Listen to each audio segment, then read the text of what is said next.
आमच्या स्वानंद न्यूज चॅनलला सबस्क्राइब करा, बेल आयकॉन दाबा आणि पहा स्वानंद न्यूजचे व्हिडिओ सर्वात आधी आपल्या मोबाईलवर।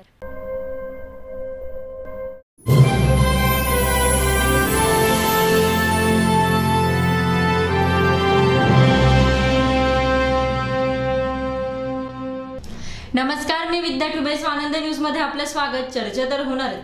उल्हासनगर 5 मधील गायकवाड पाड्याजवळील अनधिकृत डंपिंग ग्राउंड हटविण्यासाठी आज परिसरातील नागरिकांनी बेमुदत उपोषणाची हाक दिली होती।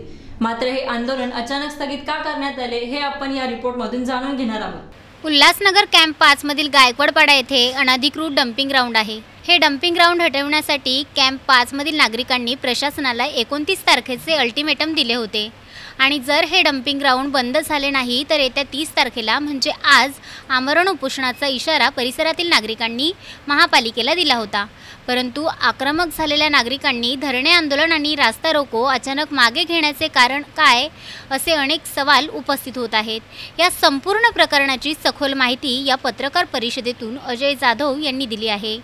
आज मागील 2 वर्षापासून या ठिकाणी डंपिंग ग्राउंड आहे आणि त्याचा त्रास स्थानिकांना भरपूर मोठ्या प्रमाणामध्ये होत आहे। त्याच्यापासून आरोग्याला धोका लोकांचा निर्माण झालेला आहे। ते म्हणजे 2 दिवसामध्ये जर का पाणी आपण ठेवलं तर पाण्यामध्ये अक्षरशः जंतू पडतात, अशा प्रकारची परिस्थिती या ठिकाणी निर्माण झालेली। पाण्याची टाकी तिथे बाजूलाच आहे, त्यासाठी लोक त्रस्त असल्यामुळे आम्ही 30 तारखेला म्हणजे आजच्या दिवशी उपोषण आणि त्याच प्रकारे जनआंदोलन अशी आपली तयारी केलेली होती। त्या संदर्भामध्ये आम्ही पूर्ण प्रकारे ताकदीनिशी डंपिंग ग्राउंड बंद करण्यासाठी आम्ही तिथं त्या ठिकाणी उतरणार होतो। त्यापूर्वी 2 दिवसापूर्वी इनलाइन पोलीस स्टेशनचे सिनियर PI पलंगे साहेब यांनी मीटिंग घेऊन आयुक्तांसोबत मीटिंग करून दिली आणि त्या मीटिंगामध्ये आयुक्त साहेबांनी लेखी आश्वासन दिलेलं आहे की आम्ही लवकरात लवकर डंपिंग बंद करू। त्याच्यासाठी महाराष्ट्र शासनाकडून त्या संदर्भामधला प्रस्ताव देखील पास झालेला आहे आणि त्या 34 कोटीच्या प्रस्तावामध्ये मारड या ठिकाणी जो डंपिंग ग्राउंड आहे त्या ठिकाणी डंपिंगचा प्रस्ताव इकडनं हलवण्यात येणार आहे आणि 1 तारखेपासून म्हणजे उद्यापासून या ठिकाणी जो कचऱ्यापासून धूर निर्माण होत होता प्लास्टिकपासून, तर त्याच्यासाठी प्रक्रिया करण्यासाठी एक संस्था नेमलेली महानगरपालिकेने आणि त्याचं काम उद्यापासूनच सुरुवात होतं असं लेखी आश्वासन आम्हाला दिल्यामुळे आजचं आंदोलन आम्ही थांबून त्यांना पुढचा इशारा त्या प्रकारे दिलेला आहे की जर का या 2-4 दिवसामध्ये पूर्ण जर झाला नाही तर आंदोलन आम्ही पूर्ण तीव्र स्वरूपाचं पुढे छेडू। बेमुदत पुकारलेले हे धरणे आंदोलन नागरिकांनी मागे घेतले कारण पालिका आयुक्त अच्युत हांगे यांच्याकडून आक्रमक झालेल्या आंदोलनकर्त्यांना समाधानकारक उत्तरे मिळाली। ती उत्तरे आपण आंदोलनकर्ते ज्ञानेश्वर करवंदे यांच्याकडून जाणून घेऊयात।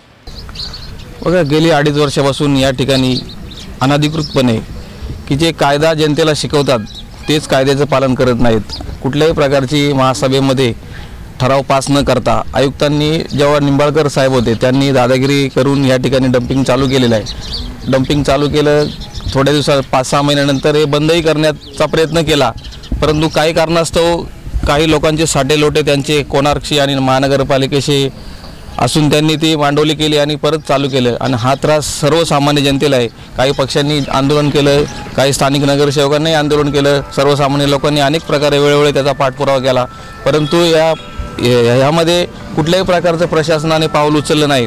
परंतु आता परिस्थिती एवढी बिकट झालेली आहे, सर्वसामान्य जनतेला स्थानिक लोकांना एवढा त्रास होतोय की जो पावसामध्ये पाऊस चालू असताना जो वास दुर्गंधी येते त्या दुर्गंधीने अक्षरशः असं वाटतं की हा एरिया सोडून दुसऱ्या ठिकाणी जावं। आणि आता तर धूर एवढ्या प्रमाणात येतो की धुरामुळं पूर्ण श्वास गुदमरतो आणि कितीतरी त्रास होतो आणि कितीतरी या परिसरातले लोक हॉस्पिटलमध्ये ॲडमिट आहेत। आणि ह्याच गोष्टी लक्षात घेता स्थानिक लोकांच्या मदतीने आम्ही सर्व एकत्र येऊन प्रधान साहेब अजय आणि म्हणजे सर्वसामान्य जनता स्थानिक लोकांच्या बरोबर आम्ही येऊन हे आंदोलन 30 तारखेला उपोषणाचं आंदोलन ठेवलेलं आहे याप्रमाणे।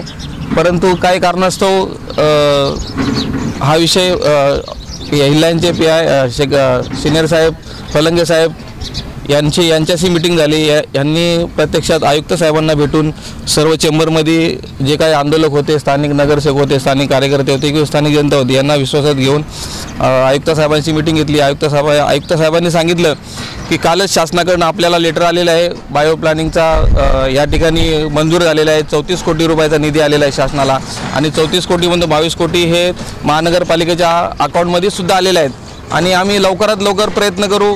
आता मारळगावला खूप मोठ्या प्रमाणात डंपिंग होता आणि खूप आहे तिथे त्या ठिकाणी आम्ही सर्वात प्रथम प्रोजेक्ट सुरू करू आणि तिकडचा जो कचरा आहे त्याचं पूर्ण निवारण झाल्याच्या नंतर मग गायकवाडपाडा या ठिकाणी आल्यानंतर ह्यापुढे सर्व तो प्रोजेक्ट पूर्ण झाल्याच्या नंतर पुढचा जो डंपिंग आहे तो मारळा चालू करणार असं त्यांनी आम्हाला आश्वासन दिलं. आणि आता राहिला प्रश्न दुर्गंधी आणि धुराचा, तर या ठिकाणी 5 तारखेपर्यंत त्यांनी आश्वासन दिलं. 1 तारखेपासून तर 5 तारखेपर्यंत धूर या धुराची नियोजन कसं करता येईल हे व्यवस्था ते सुरू करणार आहेत. त्याप्रमाणे दुर्गंधी, आता डुक्कर वगैरे कुत्रे वगैरे मरतात तर ते हे या डंपिंगलाच ते डंपिंग करतात, इथं आणून सोडतात. ते तर ह्या दुर्गंधीवरती कुत्रा किंवा डुक्कर असं काही मेल्यानंतर आयुक्त साहेबांनी तुरंत लगेच आदेश दिले की खड्डा खणून जो कोई प्राणी असेल त्याला खड्ड्यामध्ये त्याचं व्यवस्था करावी जेणेकरून दुर्गंधी पसरू नये असं आश्वासन दिलं. त्याचप्रमाणे येणाऱ्या काळामध्ये लवकरात लवकर हा इथला प्रश्न मार्गी लागेल आम्हा असं लेखी आश्वासन दिलं. आणि असं नाही झालं तरी बघा सर्वसामान्य जनता आहे, जनतेच्या पुढं कोणी नाही. जनता, सर्व स्थानिक लोक आणि या ठिकाणी सर्वांचे सहकार्य, एरियातली सगळ्या लोकांचं, नेत्यांचं, सगळ्यांचं सहकार्य आम्ही सर्व मिळून मोठं आंदोलन उभं करू. न भूतो न भविष्य ते असं डंपिंग ग्राउंडच्या विरोधात नाही कुठे झालं आणि नाही कुठे होणार असं आंदोलन या ठिकाणी आम्ही उभं करू. स्थानिकांची बघा आता आमच्या सहनशीलतेचा अंत संपलेला आहे. लोकांना किती त्रास आहे या ठिकाणी हे प्रत्यक्षात आपण पाहू शकता. खूप लोक हॉस्पिटलमध्ये गेलेले आहेत, कोणाला किती त्रास आहे. काही लोक या ठिकाणचा परिसर एरिया सोडून चाललेले आहेत दुसऱ्या ठिकाणी राहण्यासाठी. तर हा प्रत्यक्षात सर्व नागरिकांना, या रहिवाशांना त्रास आहे. अगर आम्हाला जे आश्वासन दिले त्या आश्वासनाची पूर्तता अगर नाही झाली तर यापुढे आम्ही खूप मोठ्या प्रमाणात आंदोलन उभं करू की हे आंदोलन खूप मोठं चिघळलं जाईल. याचं कारण प्रशासनच असणार आहे. म्हणजे ते कुठल्याही प्रकार आम्ही कुठल्या स्तरावर उतरायला तयार आहे जेणेकरून हा लोकांना त्रास होते आणि हा डंपिंग इथून हटवण्यासाठी आम्ही खूप मोठ्या प्रमाणात आंदोलन करू. डम्पिंग ग्राउंडची ही समस्या येत्या किती दिवसात सुटणार आहे याकडे उल्हासनगर 5 मधील नागरिकांचे लक्ष लागले आहे. आणि जर हा प्रश्न सुटला नाही तर यानंतर तीव्र आंदोलन छेडू असा इशारा आंदोलनकर्ते प्रधान पाटील, अजय जाधव, डॉक्टर मानकर, ज्ञानेश्वर करवंदे, शिवाजी दुधकर, विष्णू वायले, विजय गायकवाड, पप्पू वायले, रेखा मल्ला, सुनील ओव्हाळ, महेश खन्ना, सुदाम उज्जैनकर, दिलीप वायले, पंकज भोईर आणि संपूर्ण शिष्टमंडळाने दिला आहे. आकाश कांबळेसह निखिल चव्हाण, स्वानंद मीडिया, उल्हासनगर. आमच्या स्वानंद न्यूज चॅनलला सबस्क्राईब करा, बेल आयकॉन दाबा आणि पहा स्वानंद न्यूजचे व्हिडिओ सर्वात आधी आपल्या मोबाईलवर.